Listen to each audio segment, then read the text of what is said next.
Leave the little women at home. You do not need a ballot to clean out a sink spout. Let her be content with her lot. Suffrage means competition with men instead of cooperation. A dangerous experiment. Simply unnecessary. Throughout the 19th century, these oppressive ideals infected every aspect of society. In order to change this mindset, Elizabeth Cady Stanton devoted her life to breaking unjust gender roles and dismantling stereotypes. She stood against oppression and inequality during her lifetime, setting the foundation for the suffrage movement and expanding the rights of women. During this time period, the only place for women was inside the home. The popular ideal of the cult of domesticity kept women in a separate sphere where they were limited to household duties. Women could not vote or gain an education, and their lives were controlled by men.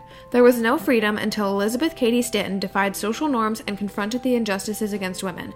As Anila Garvey expresses, if she hadn't taken a stand like she did when she did, who knows when that would have actually happened. Elizabeth Cady Stanton was born on November 12, 1815 in Johnston, New York to Daniel and Margaret Cady. Growing up, Stanton learned about law from her father and attended a co-ed school where she could compete academically with boys and girls of her own age. Stanton was determined to be as good as any male, especially after her openly favored brother died young.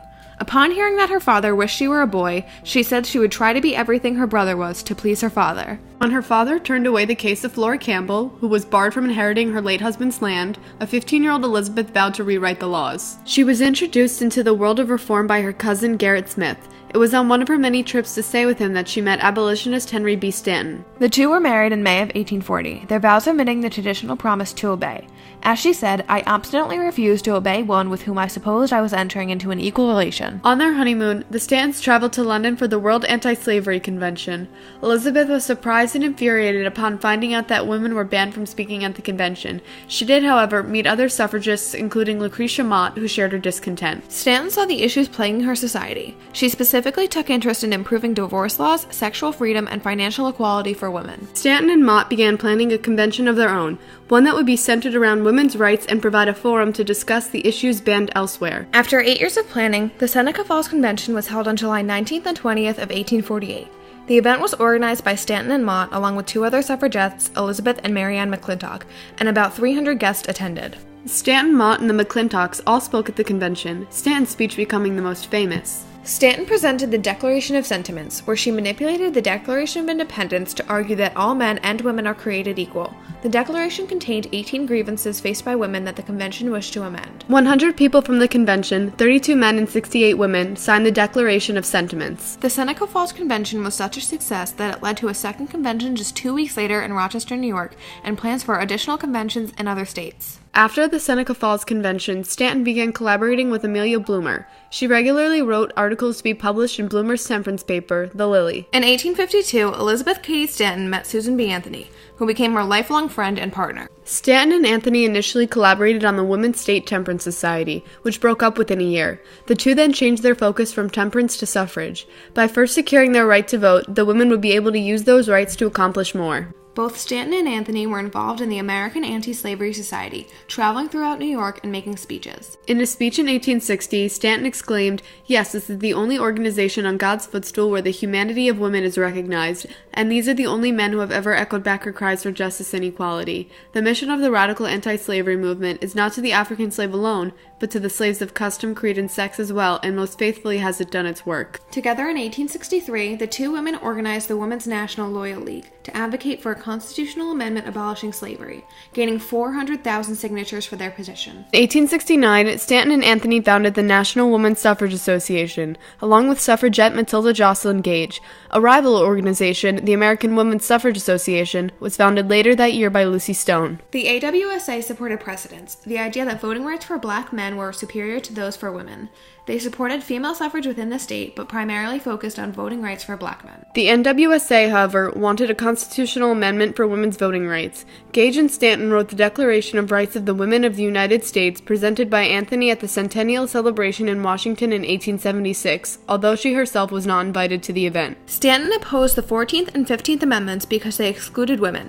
As Anila Garvey explains, She didn't want to basically give, more men the power to say what it is they wanted without giving women the right to vote. She wanted them all to be able to get those rights. So, I mean, I understand her position, but I'm sure that was also very controversial. In response to the 14th Amendment, which granted suffrage to all citizens, Anthony and Stanton organized 15 women to vote in 1872.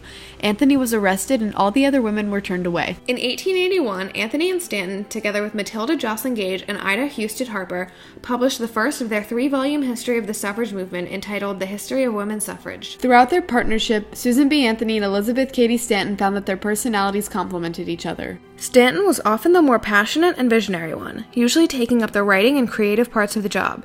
Anthony, on the other hand, was more organized and practical, taking care of management and administration. Miss Anthony often said that Mrs. Stanton was the brains of the new association, while she herself was merely its hands and feet. But in truth, the two women worked marvelously together, for Mrs. Stanton was a master of words and could write and speak to perfection of the things Susan B. Anthony saw and felt but could not herself express. Though they often disagreed, they compromised by trading constructive criticism and pushing each other to grow. In her lifetime as an activist, Stanton met, collaborated with, and was influenced by many noteworthy individuals, such as Frederick Douglass, William Lloyd Garrison, Louisa May Alcott, and Ralph Waldo Emerson. Stanton spent much of her life traveling and giving speeches. Our Girls, one of her most famous speeches from the 1870s, advocated for women's education and their right to earn a personal income. Another one of Stanton's most well-known speeches was Solitude of Self, delivered upon her resignation from the NWSA in 1892. In this speech, she eloquently challenges sexism and empowers women everywhere to not accept anything less than they deserve. Stanton had been the president of the NWSA for 20 years and would later become the president of the National American Women's Suffrage Association. The NAWSA was formed when the NWSA and the AWSA merged into one cohesive organization, and it was Stanton who was chosen to lead. In 1895, Elizabeth Cady Stanton published The Woman's Bible, a work exposing and correcting the abuses against women included in the Bible. Stanton's attack on Christianity and claims that organized religion was oppressive to women were extremely controversial. In this time of religious prominence, many people were angered by this publication. Some withdrew their signatures from the Declaration of Sentiments, and a good deal of conservatives wanted to censure her. One of Stanton's final publications was her autobiography, 80 Years and More, published in 1898.